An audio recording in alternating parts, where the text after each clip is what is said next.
will be the last one for China. So we talked about the disunion during after the Han Dynasty, and people were starting to question their past, as you see with the mission summary.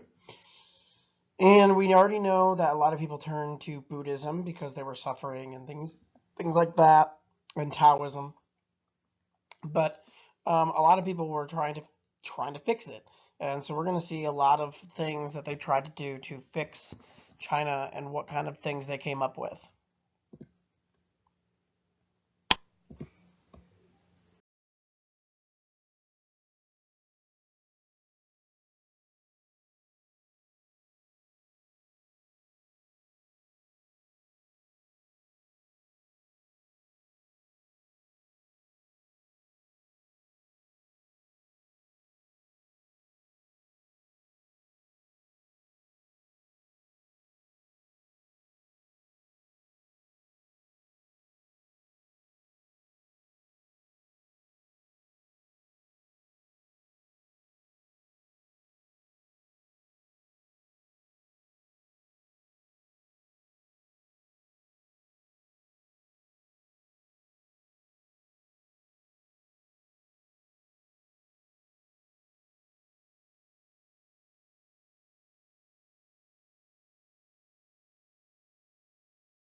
And this period of time, there's two dynasties that we focus on.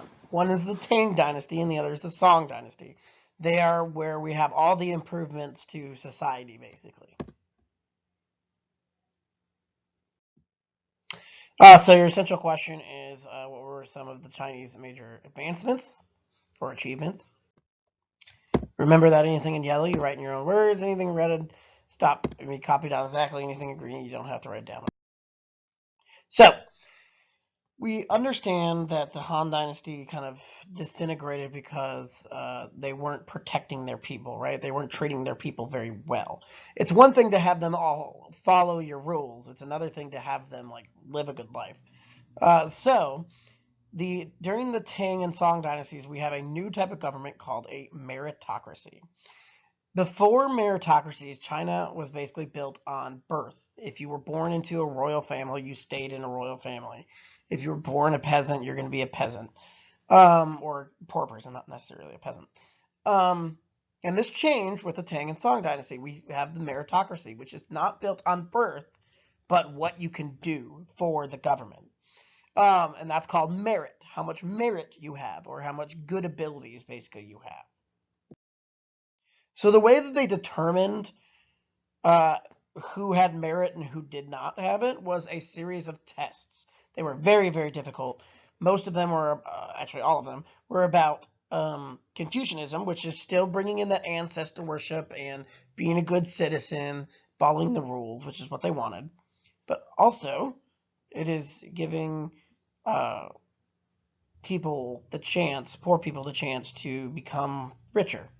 And they are known as scholar officials, the people that studied for this test for years and had to take these tests. If you were found cheating, like this little dog, you were punished by being killed, unfortunately. And so that's how it worked. Which brings us to our first brain snack. The zombies are coming. Brains.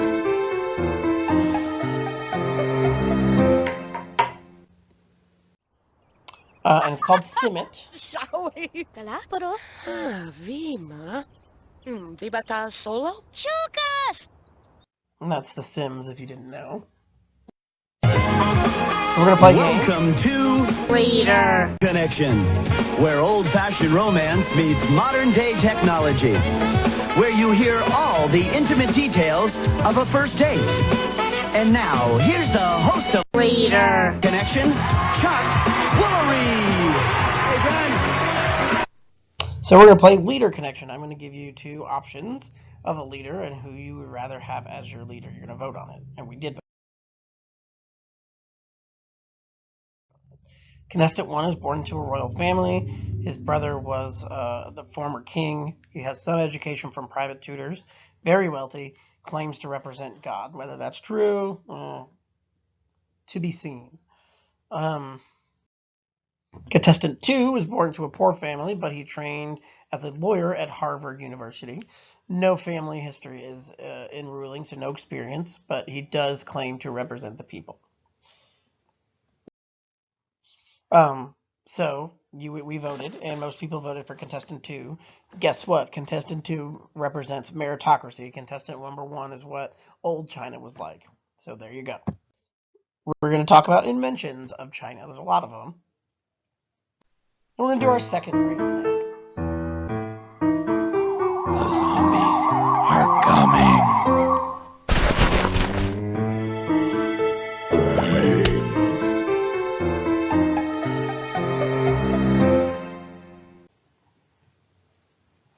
Okay. So in this one, it's called Educated Guess. 10 inventions. You write down the name of invention if it was from China or not from China. C or NC. So the first one's a horse collar, which is this. It's a bridle, if you know horse terms.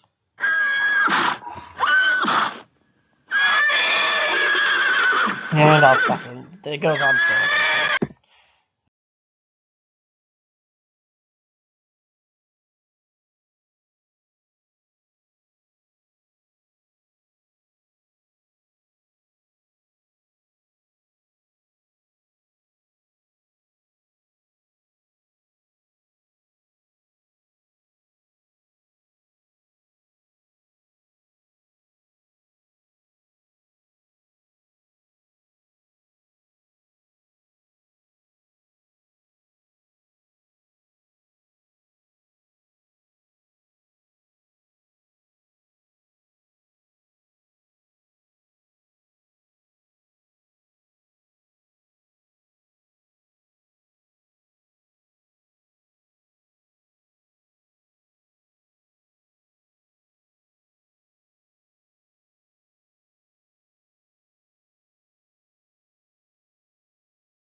Number 2 is the wheelbarrow.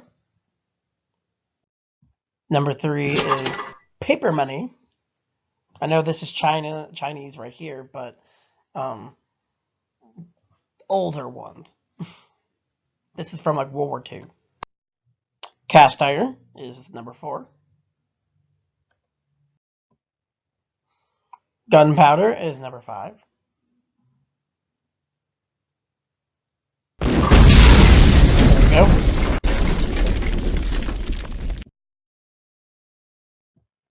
Paper, regular writing paper, is number 6. Compass, number 7. Tea, number 8. Rockets. I didn't know your dad was so interested in science. Science? He didn't say science. He said pie pants. Pie pants. This is Launchmaster Homer counting down. 5, 4, 3, 1.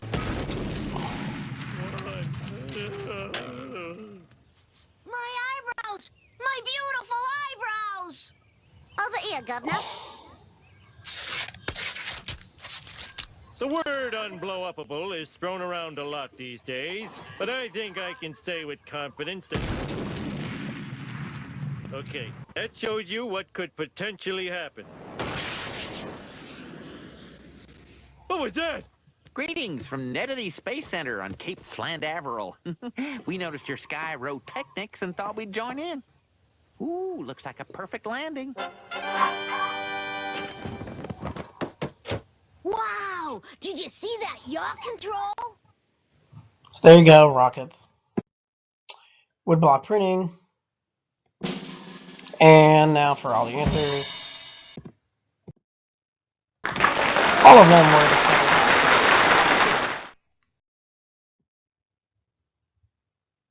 Chinese. Alright, so...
So there you go.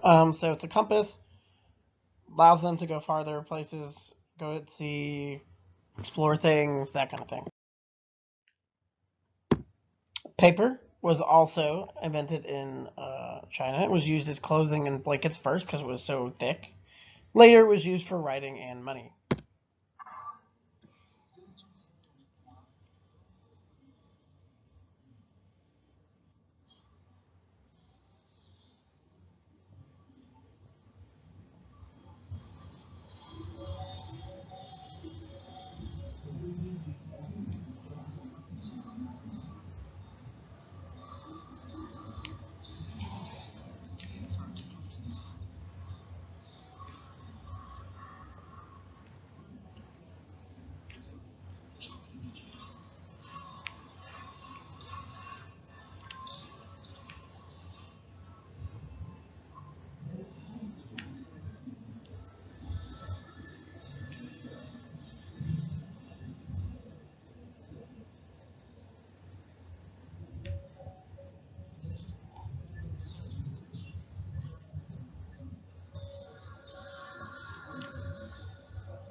And there you go. Another thing they invented was gunpowder, which they used mostly for fireworks at first, and then later they used like rocket-powered arrows and a rocket launcher, as you'll see here. So.